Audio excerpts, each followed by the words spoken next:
Hola a todos, en el vídeo de hoy vamos a comenzar nuestro primer capítulo de esta nueva serie que, como les anuncié anteriormente, vamos a comenzar sobre los primeros 1000 años de la historia del cristianismo, una historia global, un libro material que vamos a estar basando toda la información sobre este manual escrito por el historiador Robert Wilken.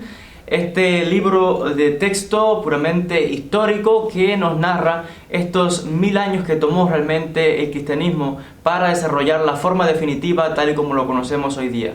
Pero antes de que hablemos del cristianismo como tal, tenemos que ir a la fuente, a la raíz de cómo comienza todo, y hay que ir al judaísmo, hay que ir hacia el siglo I, hay que ir hasta Judea, Israel, Jerusalén, y ver todo este contexto dentro del pueblo judío, porque precisamente el cristianismo nace dentro de la religión judía, dentro del pueblo judío, y vamos a tener de que también hemos de hablar del contexto histórico, de lo que estaba aconteciendo en aquella época.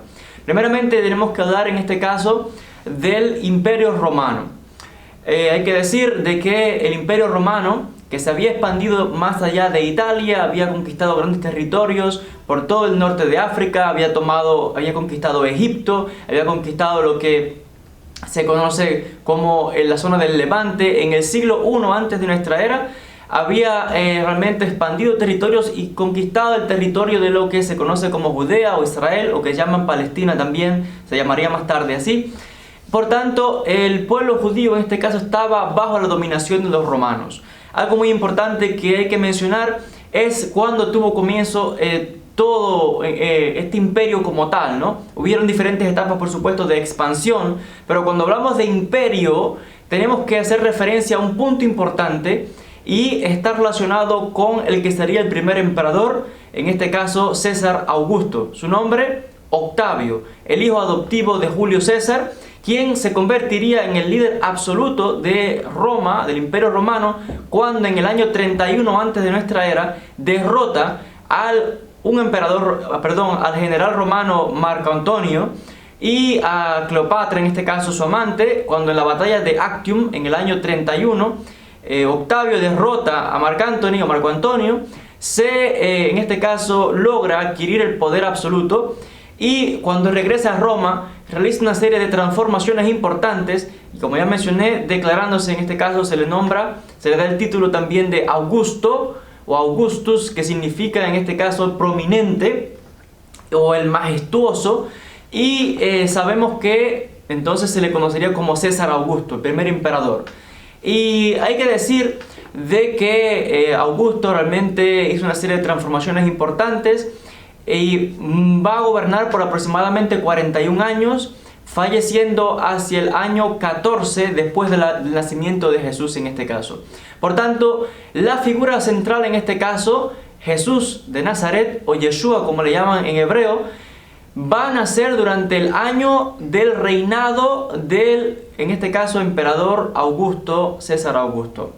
Y esto es algo importante a destacar, porque así de hecho lo marcan o establecen los evangelios.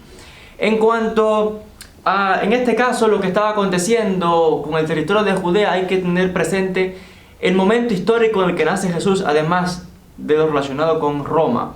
Hay que recordar que esta tierra, este territorio que se conoce como Judea, Israel o Palestina, como se llamaría luego, es territorio antiguo donde existieron diferentes reinos, en este caso del pueblo judío. Hemos recordado, por supuesto, los reinados de Saúl, David, Salomón. Hubo un momento en que se divide el reino. Asiria conquista el reino del norte, luego Babilonia destruye el reino del sur. Se lleva cautivo al pueblo judío, a la élite, la gran mayoría. Y vamos a tener de que cuando se destruye el primer templo, luego con el paso del tiempo una minoría regresa, vuelve a reconstruirse un segundo templo y se vuelven a asentar en este territorio. Por tanto, hay que recordar que ya para esta fecha, cuando el Imperio Romano se ha expandido y ha tomado todos estos territorios, el pueblo judío todavía sigue con este anhelo de restaurar el reino de Israel y de expulsar al enemigo que está oprimiendo a la nación, en este caso el Imperio Romano, que va a ser el momento en el que nace Jesús. Y por tanto va a haber toda una serie de movimientos mesiánicos con diferentes aspiraciones para, en este caso, los redentores, o redentor en este caso, porque es la figura mesiánica, un Mesías, que sería el que liberaría a Israel, en este caso, del yugo del Imperio Romano, que es el que estaba gobernando en esta época. Por tanto, las diferentes prédicas de los diferentes rabinos y maestros del pueblo apuntaban, en muchos casos, habían algunos que eran catastrofistas o hablaban de una destrucción inminente, hablaban de la llegada inminente del reino de Dios donde se echaría al invasor de Roma. Por tanto, en este contexto es en el que nace la figura de Jesús de Nazaret, o Yeshua, como le quieran llamar. Según la fuente se nos dice de que nació en Belén y se cría en Nazaret, en la región de Galilea, en el norte del territorio de Israel, porque allí es donde provenía su familia. Hay que mencionar que nació judío en el seno de una familia judía observante, y como sabrán cuando leen los evangelios van a darse cuenta de cómo lo llevan al templo, lo circuncidan, a las diferentes festividades, etc. Y durante toda su infancia se cría como un niño judío que va a la sinagoga, observante, que trabaja para ayudar a su familia, y hay que mencionar en este caso de que no tiene prominencia ninguna sino hasta los 30 años aproximadamente, cuando hay algo que cambia la vida de este niño judío devoto, y es lo relacionado con las prédicas de su primo, y que también se le llamaría luego su maestro, en este caso Juan el Bautista, como le llaman, o Yohanan. Y en este caso, Juan el Bautista, que llevaba una vida un poco austera, un poco misteriosa, porque era un asceta que vivía en el desierto, que se alimentaba solamente con miel, y también se nos dice el relato de que comienza a hacer una serie de prédicas que comienzan a levantar los ánimos del pueblo, comienza a condenar el pecado, comienza a llamar a la gente al arrepentimiento, comienza a la gente a verlo como un profeta, como un hombre santo, aunque no deja de verlo algunos como simplemente un sedicioso, por supuesto, para las autoridades. Tiene problemas en su momento incluso con Herodes. Por tanto, este personaje Juan, que vamos a tener que está llamando al pueblo al arrepentimiento, porque Juan afirma que el reino se ha acercado y es el momento de arrepentirse y de bautizarse, en este caso en símbolo de perdón de pecados. El bautismo, lo que se conoce en el mundo cristiano, pero sería lo que sería la mikve en el mundo judío, y que hasta este mismo día se sigue haciendo. Cada mañana todo judío observante se sumerge en la mikve para purificarse cada día. Y esto es lo que hacía también desde la antigüedad, y Juan lo hace, predica, y cuando va a las masas la gente viene a él por multitud a escucharle y se bautizan. Y uno de los que vienen a escucharle y a bautizarse va a ser la figura, en este caso, de Jesús de Nazaret, su primo además.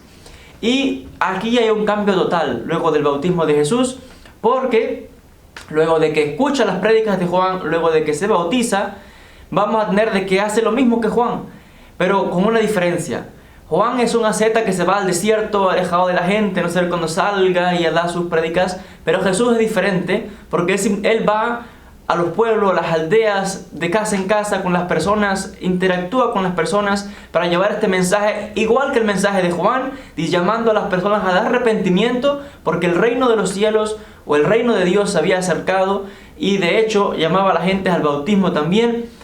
Y vemos que es una continuación del mensaje de Juan en este caso. Lógicamente ya he mencionado que algunos identifican a Juan como su maestro también, entre otros por supuesto.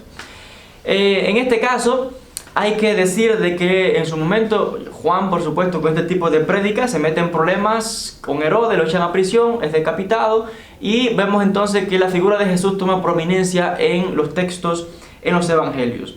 Hay que mencionar aquí además de que Jesús, por supuesto, una persona, un judío observante, que todos los sábados iba a la sinagoga, que observaba el sábado, que iba al templo, que se hacían los sacrificios que tenían que hacer dictados por la ley, que observaba las leyes relacionadas con la alimentación kosher o kasher. Vemos también de que era estricto también en su enseñanza, y encontramos diferentes pasajes que nos muestran también sus enseñanzas. Es interesante también apuntar aquí de que, de hecho, sabemos que en diferentes ocasiones también animaba a la gente a que observase la ley, que observase la Torá, que se presentase ante el templo, que respetase a los rabinos. Por tanto, todas sus enseñanzas están dentro del movimiento fariseo. Jesús o Yeshua fue un fariseo que no se puede catalogar específicamente dentro de ninguna escuela, pero sí dentro de esta corriente de los fariseos, porque todas las enseñanzas de Jesús están dentro del movimiento de los fariseos. Nadie, en este caso, fácilmente se puede identificar. Y de hecho, de que se le llamase rabí, es un término que solamente se le aplicaba a los fariseos. Por tanto, aquí vemos dónde podríamos localizar aproximadamente la figura de Jesús en este caso. Hay que mencionar de que su mensaje algunas veces era claro, pero algunas veces era un poco confuso. A veces decía cosas que las personas normalmente a veces no entendían. Él enseñaba a través de parábolas, lo que se llama mashal o mashalot, que en este caso una serie de ilustraciones que a veces las explicaba, a veces no explicaba nada, o a veces las explicaban nada más a sus discípulos y la gente se quedaba pasmada, porque en muchos casos incluso explicaba de tal manera con ciertas enseñanzas que, aunque a veces claras, a veces eran difíciles de comprender, como cuando en ocasiones les decía a la gente: no piensen que vine a traer paz, sino la espada en la tierra, o si no odias a tu padre o a tu madre, no eres digno de mí, o esto significa mi cuerpo, o diferentes enseñanzas como estas, que cuando alguien las escuchaba de repente así en una multitud se quedaba un poco perplejo, ¿no? Por supuesto, hoy día esto se interpreta en las diferentes iglesias, denominaciones, pero hay que pensar que cuando alguien está dando un discurso como este y está diciendo: si no odias a tu madre y a tu padre, no eres digno de mí, o en otros casos, no eres digno del reino de Dios, o no piensen que he venido a traer paz sino la espada. Hay que pensar que cuando tú das un discurso como tal y no explicas, la gente se queda confundida. Por tanto, vemos que en otros casos su mensaje era también un poco sencillo. Hablaba de la humildad, hablaba de la familia, hablaba del trato hacia el prójimo, hablaba por supuesto del amor hacia Dios.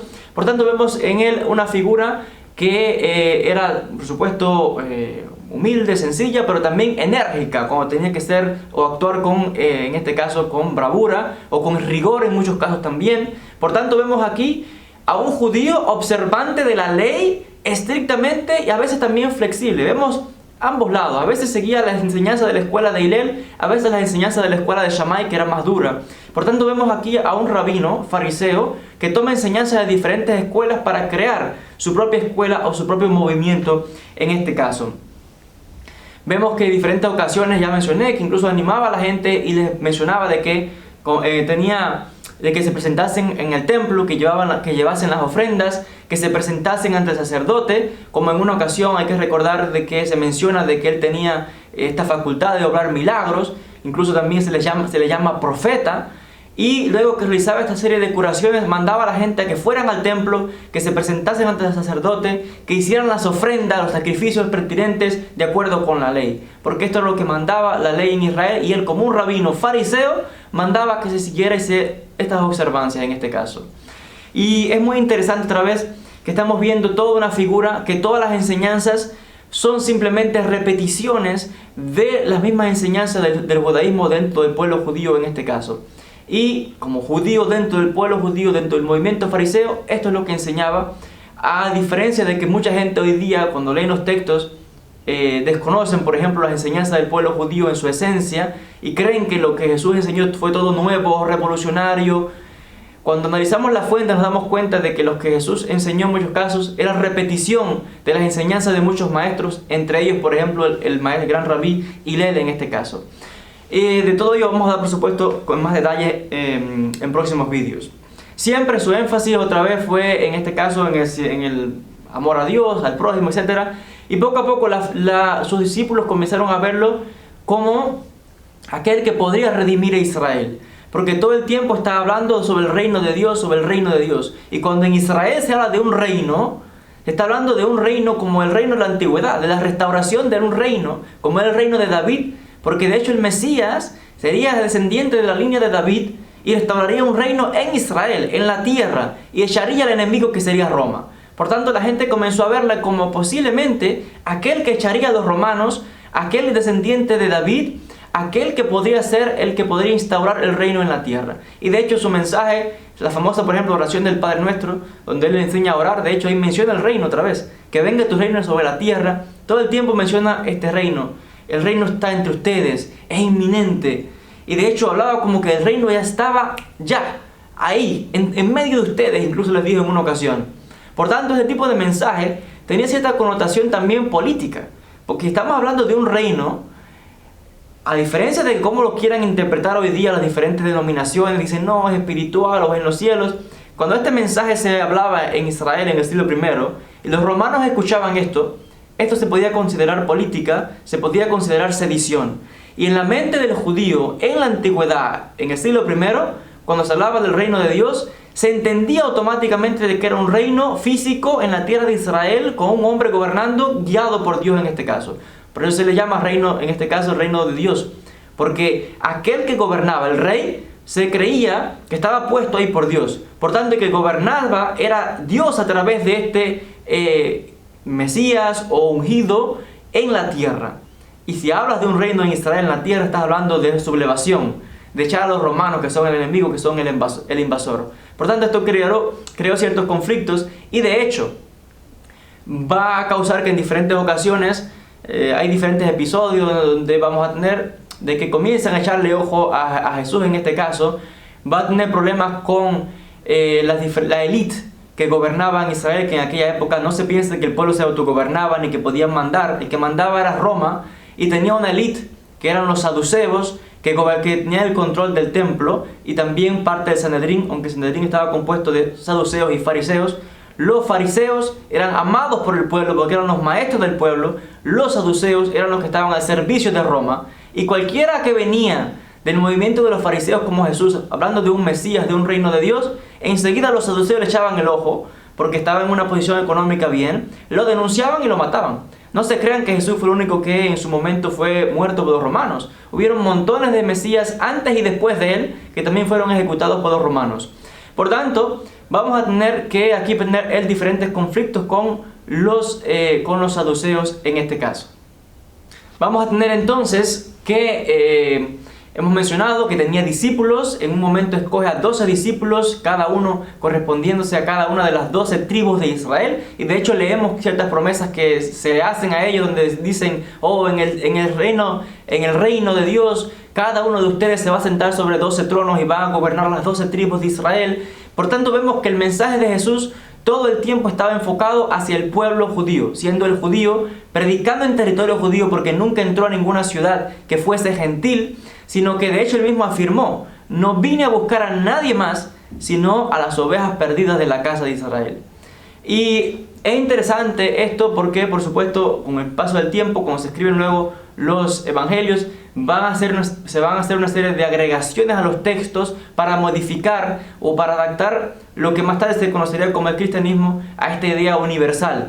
Pero esta idea universal de expansión no fue una idea de Jesús, sino que como judío simplemente se dedicó a predicar, en este caso, o a enseñar, como cualquier otro rabino que había en aquella época, en este caso al pueblo, en este caso a los demás judíos en este caso, y en su momento tomó una relevancia importante porque ya mencioné que algunos le llamaban profeta y algunos por supuesto iban a él montones de gente también en su momento para recibir curaciones, etcétera, etcétera. Vamos a tener de que este movimiento sigue expandiéndose, no tan grande en su momento, sino que fue una minoría en este caso de seguidores que estaban alrededor de él, que le seguían constantemente.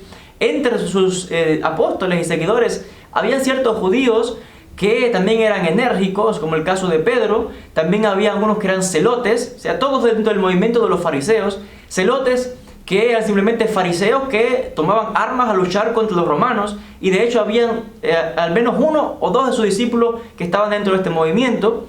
Y de hecho algunos académicos identifican el movimiento de Jesús como un movimiento religioso político también contra Roma, porque va a haber un momento en que él va a crear ciertos disturbios como los que creen en el templo, y esto por supuesto va a ser un alboroto y un problema para las autoridades tanto del templo como de Roma, y vamos a tener de que van a tener que andar armados para proteger al maestro.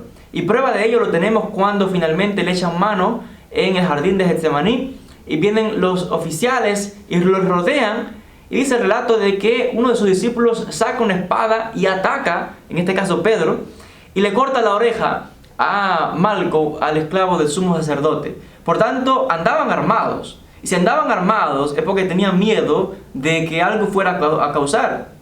Y si tenían miedo de algo, es porque el grupo andaba en algo de que por seguridad propia tenían que andar armados. Por tanto, a veces aquí cuando los académicos se cuestionan si la imagen que la iglesia con el tiempo ha mostrado de un Jesús manso, pacífico, tranquilo, que rechazaba la política, que no sé qué, aquí los académicos han cuestionado si realmente fue así, o a través de la historia los que escribieron los evangelios seleccionaron los pasajes que servían para su teología o para su enseñanza y descartaron en la historia otros acontecimientos de la vida de Jesús que no se pusieron por escrito luego, porque quizás no convenía dar esa imagen de un Jesús o de un judío, en este caso patriota, que tomaba de armas, pero sí tenemos indicadores que nos muestran de que en este grupo, entre sus seguidores, había celotes, había en este caso gente armada que tomaba las armas para defender al grupo, en este caso al maestro. Y si le echaban mano, si estaban siendo perseguidos, en este caso era por connotaciones políticas también. Y de hecho, cuando el relato dice que Pedro le lleva la oreja a este hombre, no crean que fue que él le lanzó la espada a llevar la oreja. Lanzó a llevarle la cabeza, lo que fallaría, y solamente cortó la oreja. Por tanto, estamos viendo que estos eran hombres que estaban dispuestos a matar si era necesario por su maestro, por mantener el movimiento. Y de hecho, cuando están todos rodeados, lo que Jesús le dice es: guarda la espada. ¿Qué vas a hacer? No hay nada que hacer. Pon la espada en su lugar, no hay más nada que hacer, y se entrega. Por lo tanto, es interesante que en menos de 24 horas le ajustician. Todo lo que se va a desarrollar luego va a ser toda una farsa, porque en realidad no había prueba como tal para acusación, y de hecho fue todo un paripé en este caso de la élite de los saduceos. Le llevan a sumo sacerdote, etc. Y no fue un juicio como tal de acuerdo a la ley judía, porque tampoco el pueblo judío se gobernaba y tampoco podía ejecutar sentencia de muerte. El que gobernaba era Roma, y Roma era el que dictaba en este caso. Por tanto, en su momento se lo envían a Pilato, que era en este caso el procurador, prefecto, y Pilato luego se lo envía a Herodes, Antipas, que estaba en Jerusalén en aquella época porque era el momento de la Pascua. Herodes lo envía de vuelta a Pilato. Pilato en su momento pues finalmente le ajusticia, lo manda a que sea muerto, que sea crucificado en este caso. Y lo interesante es que algunos aquí realmente, con el paso del tiempo, en el siglo III o IV, comienzan a culpar a los judíos de la muerte de Jesús en este caso, y es algo totalmente erróneo. Ya hemos mencionado de que los textos fueron escritos para cumplir un propósito y algunas partes se descartan porque no se consideraron importantes o no eran necesarias para la función o para la creación de esta teología. Y de la manera en que se adornaron, se mostró a ver como que Pilato era una figura mansa: oh, me lavo las manos, este hombre es inocente. Cuando analizamos la historia de verdad, tenemos montones de documentos que nos hablan de la crueldad de Pilato. Pilato ajustició y crucificó y mató a montones de gente hasta el extremo. Era tan violento y tan sanguinario que el propio emperador tuvo que deponerlo de su puesto y lo mandó a buscar hacia Roma. Le quitó la posición de tan violento y tan cruel que era este Pilato. Por tanto, cuando leemos en los evangelios que Pilato era un hombre manso y que no quería ajusticiar a este judío y que qué sé yo, y como que inocente, históricamente hablando, como que uno se cree tal cosa y se da cuenta que ahí tiene que haber habido un cambio, porque históricamente el Pilato que conocemos no era este. El Pilato que conocemos era un hombre realmente brutal, con mano dura, que aplastó al pueblo judío en un montón de ocasiones. Es muy interesante mencionar otra vez esto, porque finalmente la orden viene de él y crucifica en este caso a Jesús con otros malhechores. Y es interesante, la crucifixión no es un método de ejecución del pueblo del judaísmo. En el judaísmo hay diferentes métodos de ejecución de acuerdo a la ley, como puede ser lapidación con piedras, o puede ser ahorcado, puede ser decapitado, etc. Pero nunca crucifixión. Crucifixión es un método que era implementado por este caso por los romanos para ajusticiar a los sediciosos. Por tanto, Jesús fue ejecutado por Roma como un sedicioso. Y es interesante que mencionemos estos detalles porque aquí se desbarata otra vez la teoría esa de que los judíos son culpables de la muerte de Jesús, o que los judíos mataron a Dios o algo así. total disparate. No tenían ni autoridad para ejecutar a nadie. Segundo, no se ejecutaba a nadie con crucifixión. Tercero, es un método de ejecución de los sediciosos por parte de Roma. Y además vemos que era un rabino fariseo querido por el pueblo también. Y de hecho entre el Sanedrín tenía muchos amigos que también les respetaban. A diferencia, por supuesto, de la élite saducea, que estaba a favor de Roma, y los saduceos, que tenían problemas con los fariseos. Cualquier fariseo que venía con la intención de llamarse rabino, lo denunciaban inmediatamente y era ejecutado. Montones, vieron diferentes mesías que también fueron ejecutados antes y después de Jesús, no fue el único, ya menciono. Por tanto, aquí vemos un hecho muy importante de que, imagínense qué momento, dice, cuando todo esto ocurre, sus discípulos huyen, lo abandonan, todo el mundo está aturdido porque no entienden nada. Pensaron que él sería el que instauraría el reino, o sea, el que restauraría la soberanía de Israel, echaría a Roma de una vez, y cuando ven que esto no ocurre, que lo aprisionan y muere, todo el mundo está pasmado, no entienden nada. De hecho, tenemos un relato que nos muestra en Lucas capítulo 24, Cleopas, uno de los discípulos, dice, hablando en pasado sobre la figura de Jesús, y dice, pensábamos que él sería aquel que redimiría a Israel. O sea, tenían esperanza en que él sería aquel que redimiría a Israel de aquella esclavitud, que instalaría nuevamente el reino de la línea de David allí. Y cuando es ejecutado todo aquello, la gente está pasmada. Pero ocurre algo que va a cambiar el curso, en este caso, de este movimiento. Y es lo que comienza la gente a decir, a hablar de que hay diferentes apariciones. Comienzan a decir de que que han visto a Jesús, que está vivo, que ha resucitado.